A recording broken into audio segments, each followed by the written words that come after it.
Put in an illegal work for your motorcycle club. Yes, that's what we're going to be talking about on today's show. Don't forget to like and subscribe. I think I'm bringing up this topic because I am so sick of these AI videos running around on YouTube. So maybe we should address it. Yeah.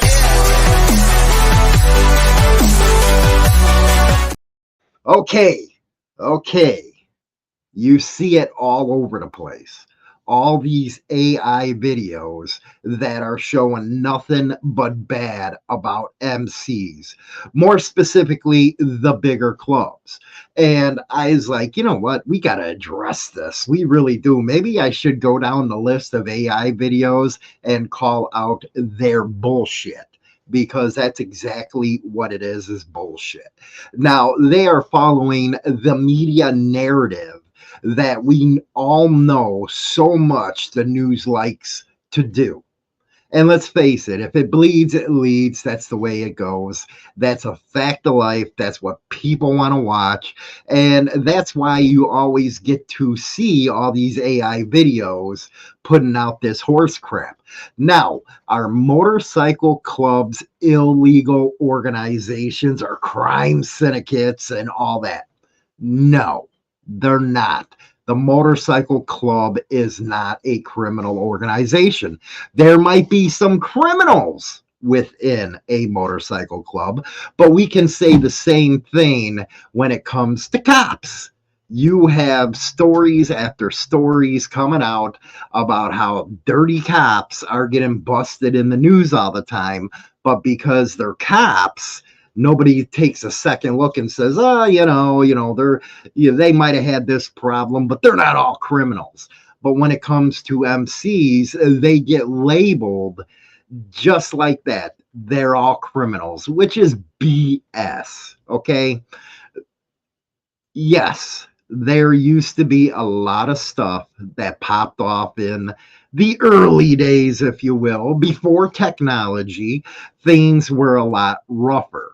But now things have really quieted down. They really have. It's like isolated incidences that happen all over the country, or more specifically, all over the world. We have to remember, hey, we can get our news in a heartbeat.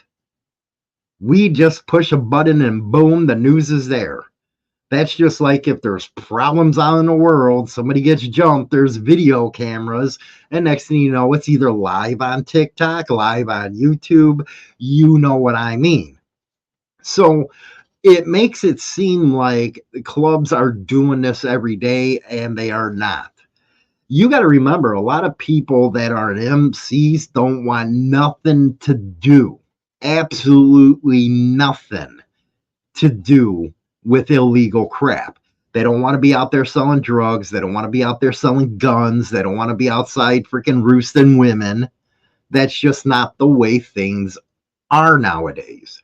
It's a whole different breed of biker out there. And you probably heard me and others lambast about how things have changed and where's the rebel spirit. But the truth of the matter is that's the way it is now. Hell, the 60s defined a big chunk of the biker lifestyle. That was the Vietnam veterans. And look what happened to them. Our country treated them like crap. So they got pissed and started doing their own thing. A lot rougher back then. People talk about the prospect process. Nowadays, ain't nothing. It's absolutely nothing compared to what it used to be. It was tough to get in an MC back with them older guys. 60s. Actually, it was the later part of the 60s. You might disagree with that, but it is what it is. And then into the 70s, stuff started ramping up. By the 80s, it really hit the peak of the way things were done. And then, of course, it started going downhill late 90s into the early 2000s. And yeah, there was a lot of, people within clubs that did stuff, but nobody wants to be involved in that anymore. I don't care what club it is, if it's the big four, big five, big six, whatever the hell it is. Nobody wants to go do time for some bullshit now.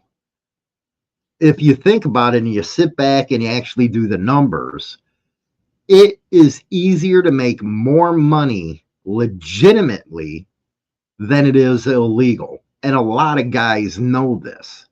Because if you factor in all the crap, if you pull some illegal crap going on, you gotta, if you factor it in, logically, attorney fees, time in the joint, meaning how much are you losing being in the joint? You know what I mean? The way what you're losing with your family. People are just not wanting to do that kind of stuff anymore. So when you're hearing people saying, well, snitches get stitches and end up in ditches, maybe in the late 60s, 70s, 80s, and 90s, but nowadays, no. Because if you ask a lot of members in clubs that actually did time or RICO time, they're going to be the first ones to tell you that they don't want to do it again. They lost a lot of time with their family. They lost time riding. They lost their life went downhill. So when they get out and want to try to rebuild their lives, hell no. They might be wanting to stick with the club and stuff because that's the oath they took, but they don't want to go back to any of the bullshit. And those are the ones that tell you straight up that it isn't worth it. And sometimes, when I was doing biker news, I just shook my head at some of the stuff these people would do, especially with the targeted killings and stuff. I can go story after story that I covered. And it's like, you just got life in prison. And your club probably is going to forget about you if they're still around in 5 years. So then you have to sit back and think to yourself, okay, was it worth it? And a lot of guys, again, are going to say, hell no, which isn't a bad thing. I know we have all these cheerleaders out there that go around using those sayings and stuff, but they're not the ones that are actually doing it. Hell, you got people within a club that say, hey, we should do this or you should do that. Well, then go do it. It's that simple. You go do it. But no, people want others to do it so they don't have to face the consequences of what they thought should be done. And you see that a lot within the club scene as well. But one thing I am, happy about is people just ain't on that bullshit no more. They just want to ride. They want to have brotherhood. They want to have fun. They want to have parties. But because of the past, the news media and the government is always going to be at that position where clubs are criminal organizations. And I say, don't believe it. Don't believe it.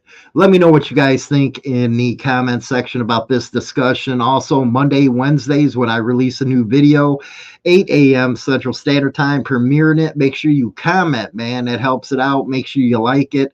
Hollywood is back, baby. Hollywood is back.